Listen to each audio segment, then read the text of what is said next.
I'm John Green, and welcome to Crash Course American History, where today, somehow, I'm going to attempt to help you learn 20 key events of the 1920s.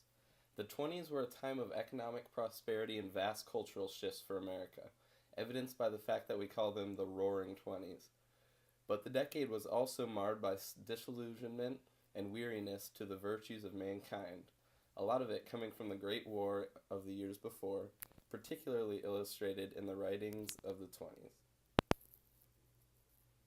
So, starting off this video, why don't we kick it all off with an event so near and dear to our American hearts, hating communists.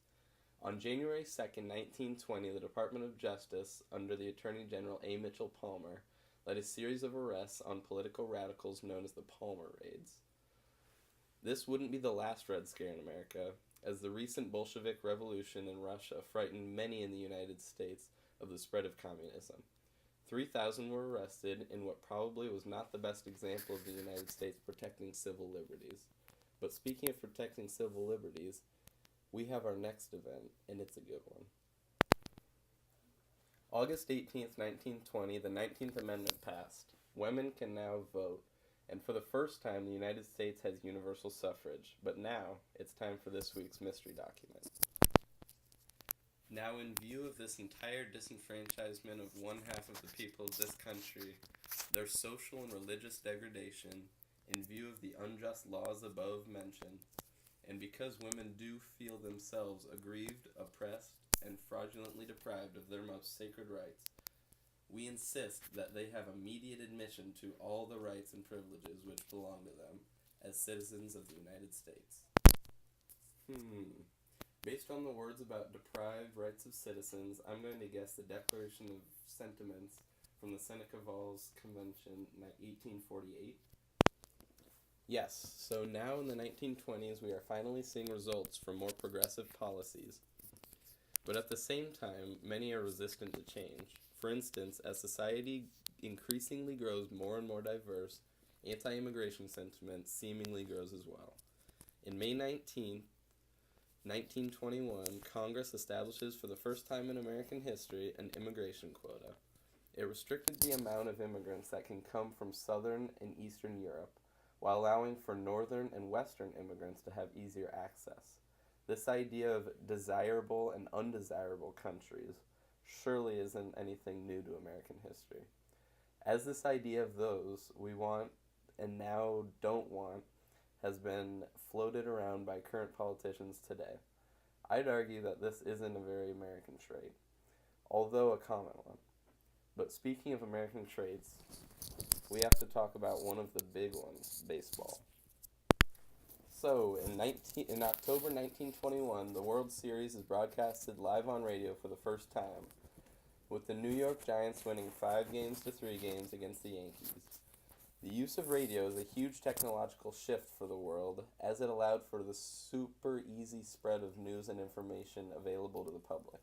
For the first time, working class families could sit down and sit around the affordably priced radio set and listen to serials and stories.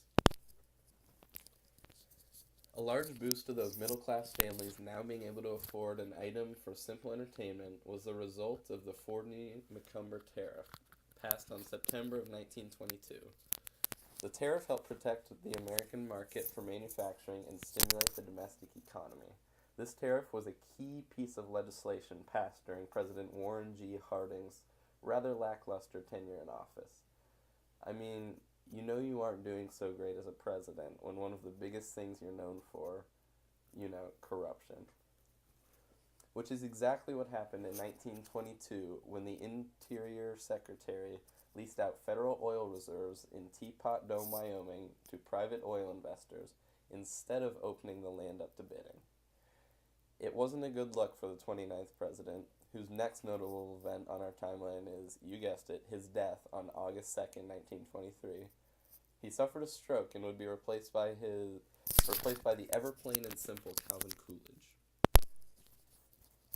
Okay, so now as we approach the middle of the decade, it's finally time to bring up one thing you've been waiting for the entire video.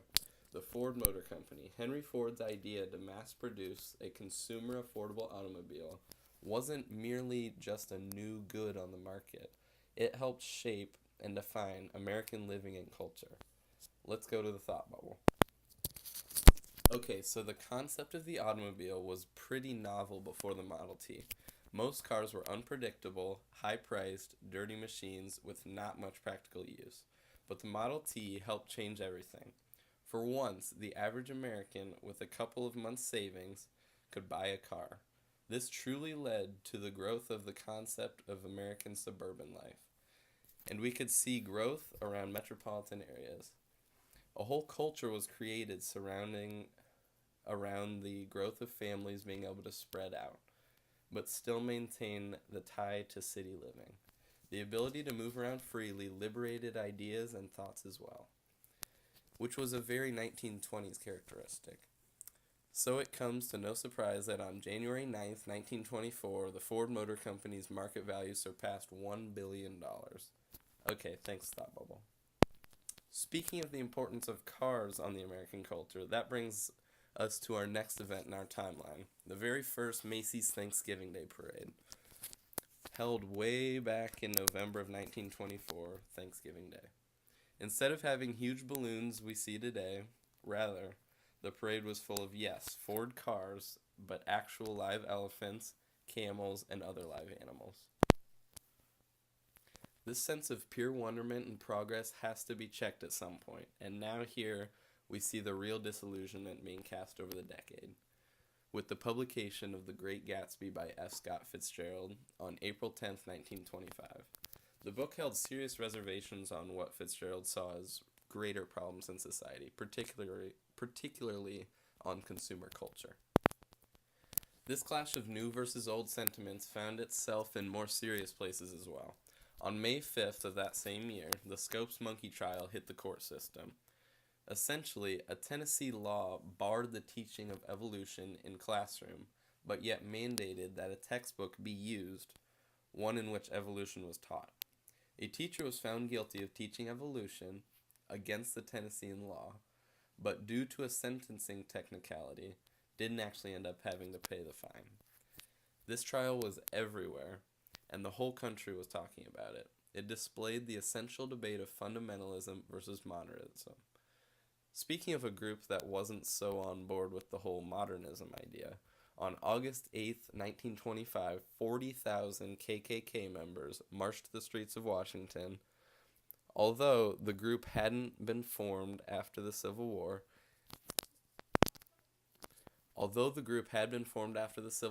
it gained a following in the 1920s due to changing demographics and more acceptance from society as a whole of other races.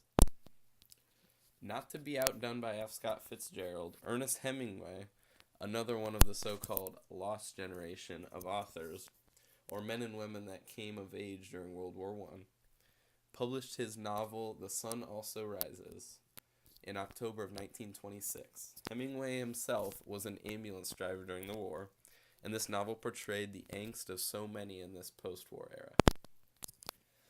But as the tone of many of these authors stays fixated on the horrors of the past, the United States simply keeps on progressing forward. NBC Radio first opened up on September 6, 1926. The news radio station would begin to shape up the huge media empire it holds today. Other more physical expansions were also in store. For example, on November 11, 1926, Route 66 opened up, a historic highway from Chicago to Los Angeles. It helped lead to the eventual expansion of the interstate system, highlighting just how much of a shift the car had been to American living. The sense of expansion wasn't only limited to the roads. Charles Lindbergh would complete the first solo flight over the Atlantic Ocean on May 21, 1927. He made the journey in just 33 hours in his famously named plane, the Spirit of St. Louis. Lindbergh instantly became a national hero, just one of the famous icons of the 1920s. Another famous icon, Babe Ruth, would go on to hit his 60th home run of the season with the New York Yankees, breaking his past record and setting one that would go unbroken for 30 more years. Cinema would soon create many other icons, all paved by the first movie with sound, or talkie, The Jazz Singer, released on October 6, 1927. Up to this point, the cinema industry was full of silent films, led at the helm by a gag comedians such as Charlie Chaplin. The introduction of sound would allow filmmakers to be more experimental and expand their medium. Alrighty, so let's try to wrap up the decade, because you wouldn't expect much else to happen in 2 years, right? Wrong. So, our next event is the election of Herbert Hoover in 1928 as President of the United States. A famous slogan of his was the phrase, "A chicken in every pot, a car in every garage." He ended up winning in a landslide victory. For those of you keeping track of our 1920s presidents, they were some very popular candidates. As for their actual skill doing the job, Oh, but just a mere 2 weeks after that election, on November 18th, the world was introduced to a unique cartoon rodent, Mickey Mouse. He debuted in Walt Disney's animated short Steamboat Willie, and will continue to seemingly go on to own every single property in the world. And from talking about our favorite capitalist enterprising mouse, we now find ourselves at the end of our timeline, with our fitting final event of the 1920s. The stock market collapse of September 1929. The Dow Jones would tank, continuing to decrease, signaling the onset of the Great Depression. Many people's life savings were gone, and stocks had seemingly lost all value as people sold at record rates. This decade of prosperity and cultural watershed moments would be capped off by the worst economic downturn in modern history. The so-called Roaring Twenties would come to an abrupt halt, and it would seem like the era of progress also would die out. The upcoming years would be hard for America, but perhaps it was necessary to help us know that we weren't immune to challenges or hardships. That as for much change it seemed like we were doing for the better, there would always be setbacks. Maybe the lost generation of writers were right all along to live through the 20s disillusioned.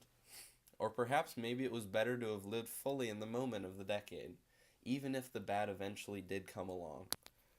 The 1920s were very much this time of internal struggles. Modernism from fundamentalism, change versus stagnation, enchantment or disillusionment. Whatever your opinion is, it's a fascinating discussion to have, and I don't think we'll ever have an answer to it. Thanks for watching. I'll see you next week.